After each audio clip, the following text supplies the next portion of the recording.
Man is supposed to achieve life, is born with potentiality to live, but it is his choice whether to live the life or to live the gradual death.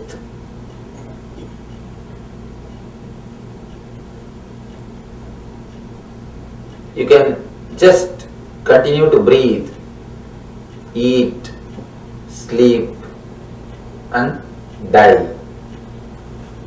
Or you can grow in your consciousness. Take this opportunity of life to be more matured.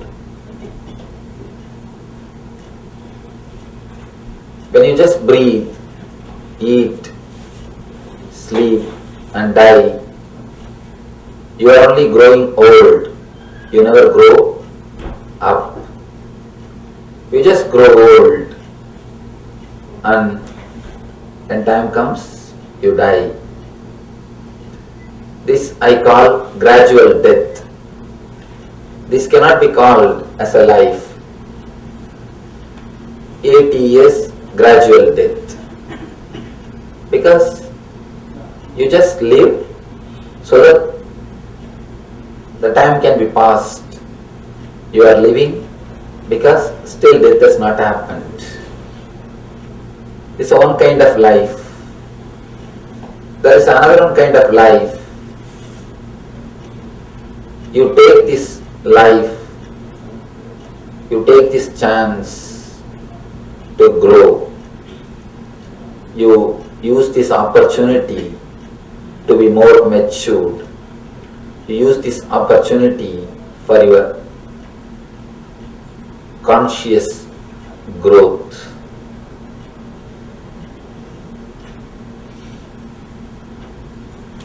When you use the opportunity of this life,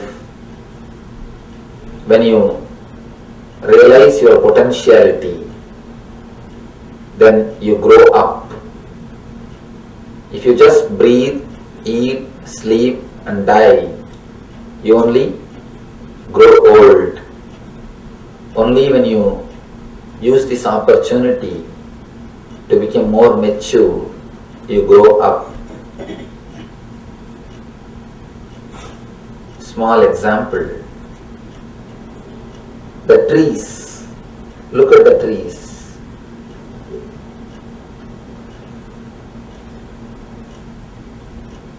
If a tree grows 100 feet tall, at least 50 feet depth, the roots go. Tall tree cannot be managed with a small root.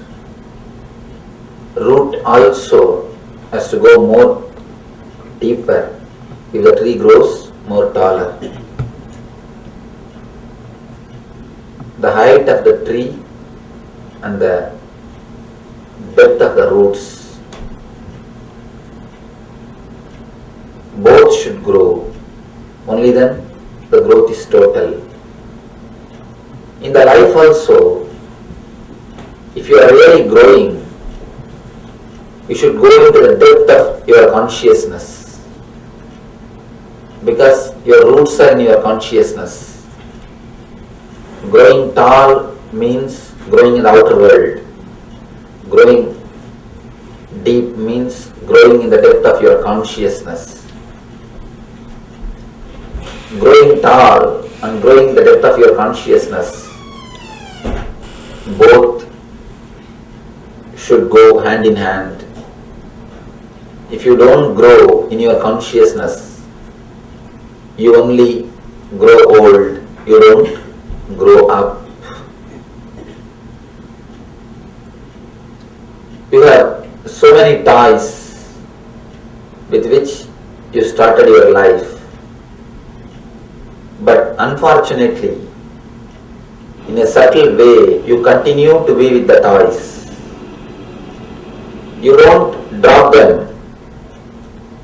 You don't want to drop them. As a small boy, As a kid, if you play with toys, it's beautiful, nothing wrong. It's nice. That is the way kids should be. But even after growing, just imagine if you are playing with toys, how ugly it looks. It is not childlike, it is childish. Childlike is different, childish is different. If you play with the toys, even after growing, it looks very ugly. Lot of times in our life, in many situations, physically, psychologically, we play with toys. We don't live the real life. So many examples I can give. How we escape from life by playing with the toys. You try to escape from the life just by playing with toys, just by playing with your dolls. Cunning mind, when it wants to avoid the life, it takes some method to escape from the life, to move away from the life.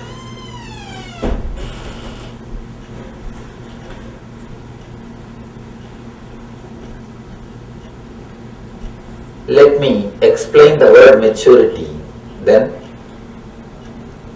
I will be able to explain how we are all holding our toys, how we are not ready to let go the toys.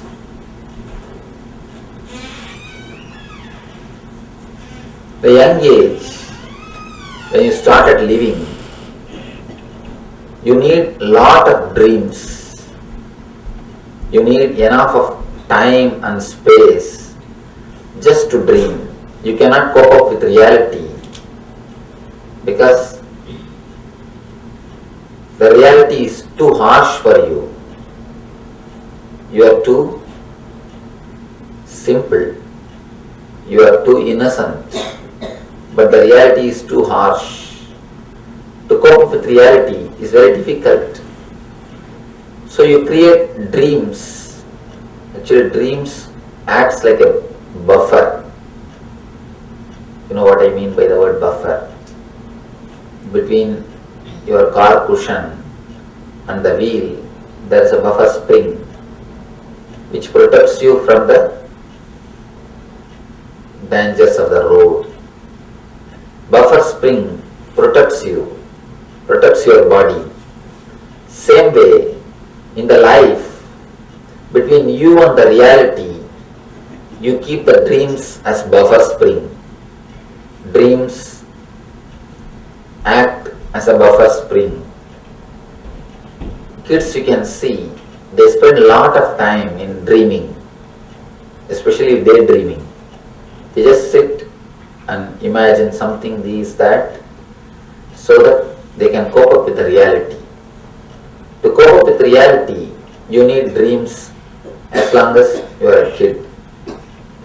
If you don't stop dreaming, if you continue to have dreams to cope up with reality, still you are immature.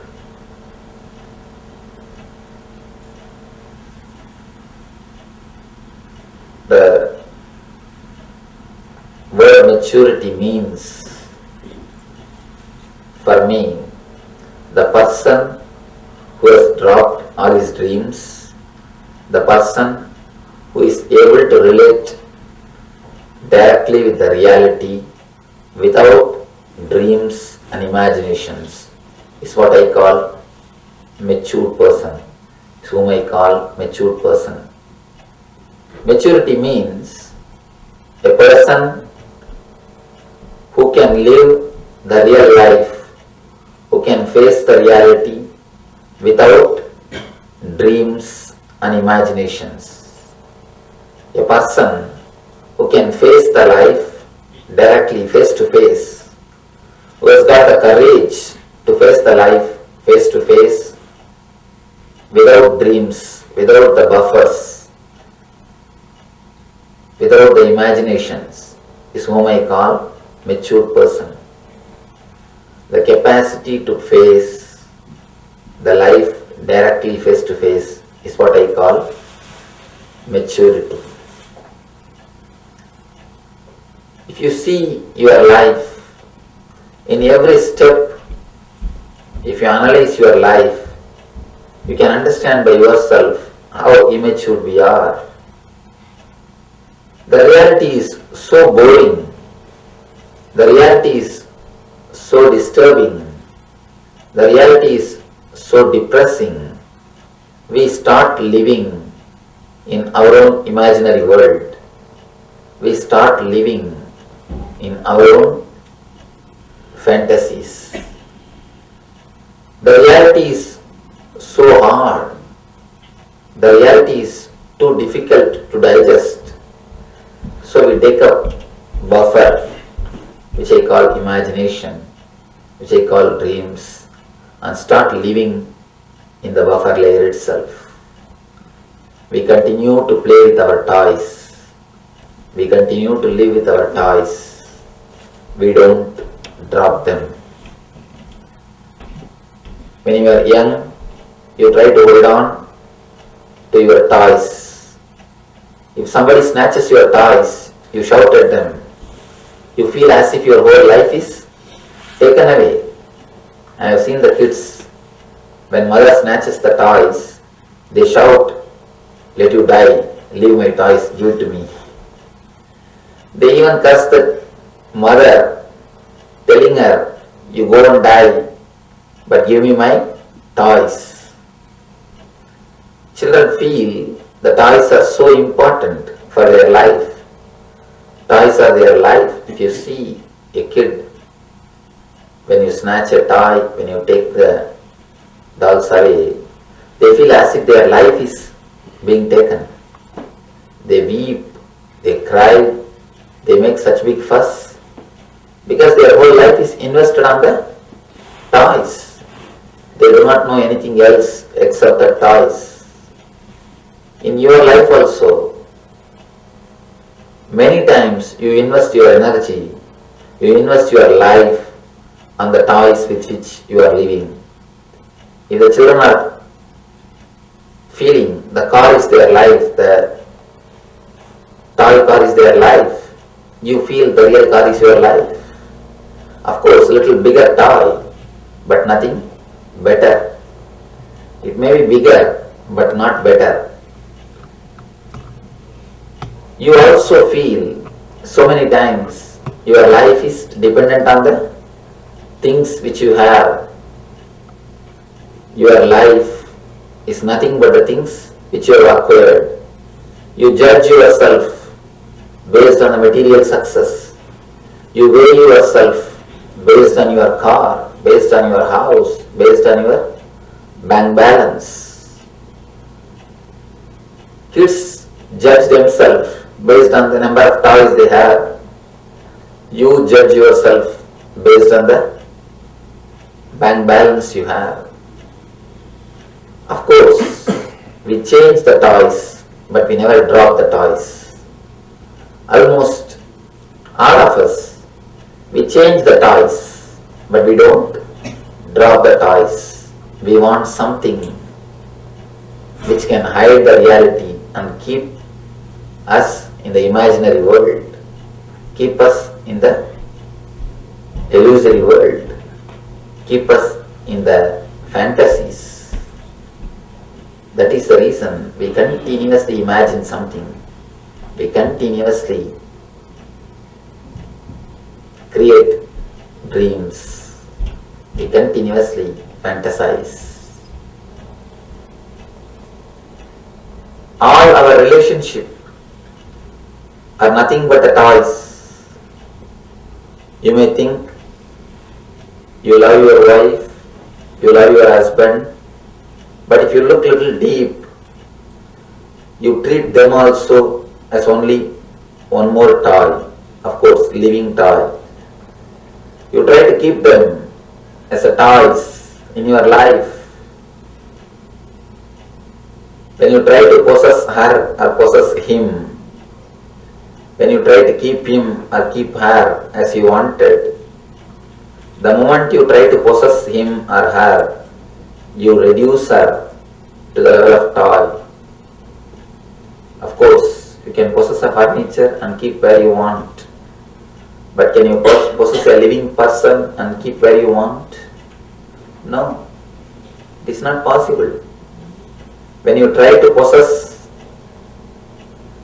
a person, when you try to keep him or her as you want, you reduce him or her also to the level of toy, and you try to project your desires on him and fulfill it.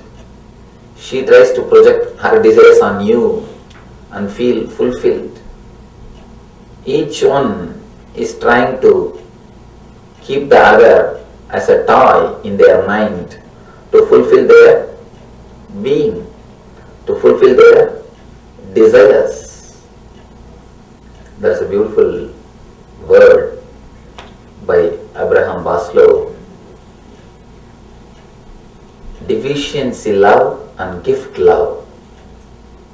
Wonderful words. Deficiency love means you need the other. It's a compulsory. Child loves the mother. Child needs the mother. Child cannot survive without mother. She has to take care of him. Unless she takes care, he cannot survive. So he loves her because of the need. Most of the time, our love is because of the need. It is deficiency love, need love. People fall in love because they don't have love. That is the reason they ask the love from others. They continuously try to ask love from others. They ask, they beg, they fight for others' attention, others' love. As long as you ask for love from the other person, be very clear, it is a need love. When it is need love, as long as it is deficiency love, need love, you try to possess the other person. You try to keep him or her as one more toy in your life. Of course, living toy, to whom you can put the cloth the way in which you want. She can dress the way in which she wants. You can dress. You can play the game of each other's to fulfill each other's dreams. But the play with the toys continues. The play continues with the changed toys. As long as your love is a need love, the game continues. A matured man, a matured person never falls in love because he never feels the deficiency love. His love is a gift love. He raises in love. According to me, the matured love means independently dependent. Neither he will be dependent on her, nor she will be dependent on him. Both will have a deep synchronicity.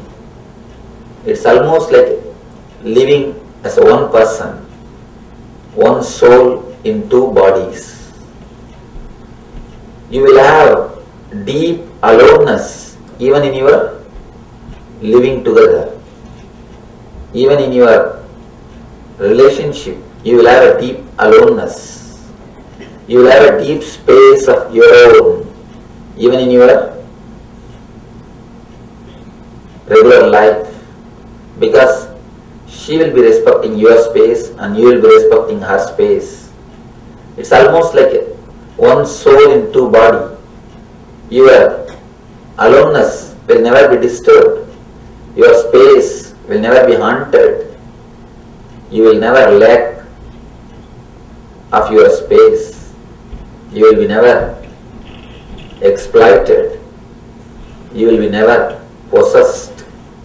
You will be never sucked. You will be only showered. The real relationship, in the real mature relationship, the person showers himself on others, showers himself on everyone. He never bothers. He never cares what he gets back. He never waits even for a simple thanks. Waiting for thanks, even that is nothing but deficiency love. He just pours himself on everyone. He just shares his person, his being on everyone. When you really pour your being on others, when you really express your being, when you really give yourself as a gift to others, a deep synchronicity happens. This is what I call mature relationship. If your relationship is not mature, you are playing with the other, you are keeping the other as a toy, living toy in your house, that's all. You try to reduce her as a toy, she tries to reduce you as a one more toy. Only a mature person can respect the other person as a person. Otherwise, the other is only a toy. Third, the spiritual level, how we continue to live with the toys. The spiritual level, you have the toys about the future.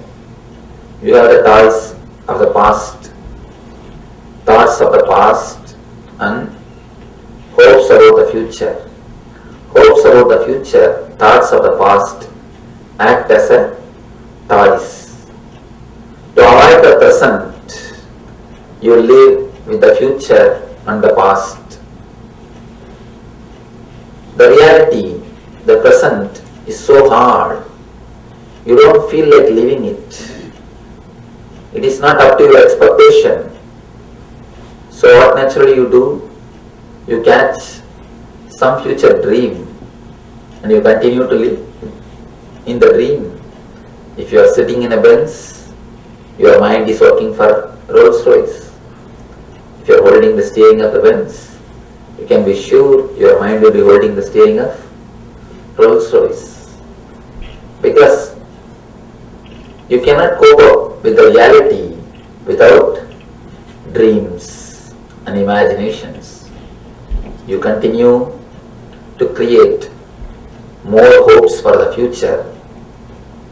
You continue to create more thoughts about the past so that you can escape from the present. The spiritual level, past and the future acts as a toy. There is a beautiful thing to be understood about the cross. The cross is a beautiful symbol. The horizontal line shows past and the future. One side of the line is past, the other side of the line is future. If you travel continuously between past to the future, you will be traveling horizontally.